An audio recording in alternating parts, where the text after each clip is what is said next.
Picture चालू करो बे। बटेंगे तो कटेंगे तो अभी कुछ महीने पहले ही नारा आया था। मैं तभी तो कह रही हूँ, तो मैं कौन सा तो आपका ये मोह भंग कब से हुआ? कुछ ही महीने की बात है। देखिए मैं आपको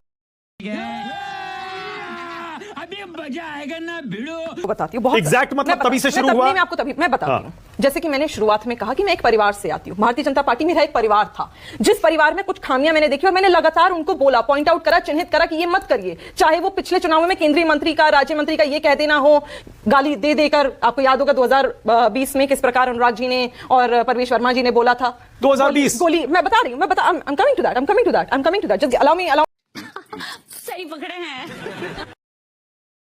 10 सेकेंड कि गोली मारो, और आगे मैं उस शब्द का प्रयोग नहीं करना चाहती। उस समय से मैं लगातार, और ये बात दिल्ली भारतीय जनता पार्टी के नेता अगर बोल पाएंगे तो बोलेंगे टीवी पर आके, राष्ट्रीय पार्टी के भी नेता बोल पाएंगे, तो मैंने उन्हें बोला कि ये चीज बात तो सही है गलत है, हमें नहीं करनी चाहिए, दिल्ली में इस प्रकार की राजनीति नहीं करनी चाहिए।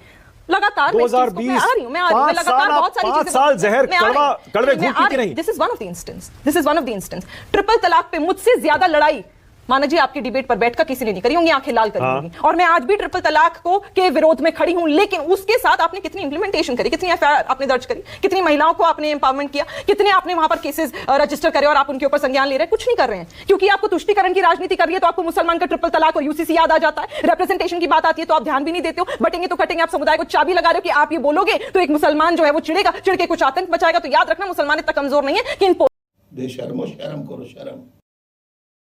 पोस्टरों से आतंक मचाएगा। हाँ, अपनी राह जरूर बदल लेगा जैसे मैंने बदल ली, और ये बात है। मुस्लिम आप पर यकीन करेंगे, इतने साल आप बीजेपी में रही और हर मुद्दे पर आपने उनका साथ दिया। हर मुद्दे पर कौन सा ऐसा मुद्दा आप बटेंगे तो कटेंगे कह रही हैं, इससे भी बड़े बड़े मुद्दों पर आपने बीजेपी को सपोर्ट किया। मैंने लगातार जो गलतियां थी भारतीय जनता पार्टी के नेताओं को चिन्हित कर बताई, वो खामियां उनकी, और दुर्भाग्य मेरा कि मैं फिर भी उस पार्टी में थी और सोच रही थी शायद घर में आज चीजें ठीक हो जाए, पर जब आप विफल हो जाते हो, आपको लग जाता है now it is insane. Ticket के लिए तो नहीं किया आपने? कभी भी नहीं मानक जी, नहीं आप भी यहाँ हूं, मैं भी यहाँ हूं।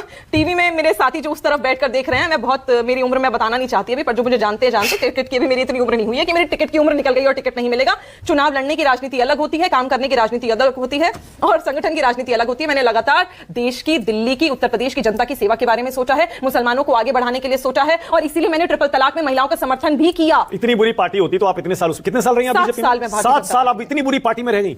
7 साल थोड़े कोई रहता है। एक बात बताइए मानक जी, एक बात बताइए, आपके घर में आज लड़ाई हो जाए, मैं नहीं जानना चाहती आप कितने साल से शादी आपकी हुई है, आपकी धर्मपत्नी आपके साथ कितने सालों से हैं, आपकी माता पिता से सबसे बहस कभी कभी हो जाती है, घर छोड़ के निकल जाइएगा। तो घर है ना बीजेपी, वही तो कह रहा हूं। नहीं, आप तुरंत निकल जाइएगा, एक दिन तो आपको लगेगा घर था ना, मैं वही तो पूछ रहा हूं। तलाक भी तो होते हैं। तो तलाक हो गया। देखिए बहुत सिंपल सी बात है। A few moments later. जिस दिन मुझे ये लग गया, 2024 की मिड की मैं बात कर रही हूं, कि यहां पर ना महिलाओं के बारे में सोचा जा रहा है, ना ही मुसलमानों के बारे में सोचा जा रहा है, एक नकारात्मक राजनीति करी जा रही है, उस दिन से मैंने भारतीय जनता पार्टी का दामन छोड़ दिया था। आप बताइए आखिर डिबेट आपको कब याद है भारतीय जनता पार्टी के प्रवक्ता की? काफी टाइम हो गया। कहीं यही तो वजह नहीं है कि आपको डिबेट्स नहीं मिल रही थी, इसीलिए आज भी मेरे व्हाट्सएप, अरे कहना क्या चाहते हो? पे मैं नाम नहीं लूंगी, सार्वजनिक नहीं करूंगी, राधिका जी सामने बैठी हैं, आप तो ये भी समझ गई होंगी संगठन को, समझती हैं डिबेट कौन देता है। उनका लास्ट मैसेज मेरे पास है जिसमें मैंने लिखा है, आई एम नॉट अवेलेबल। स्पष्ट ओके राधिका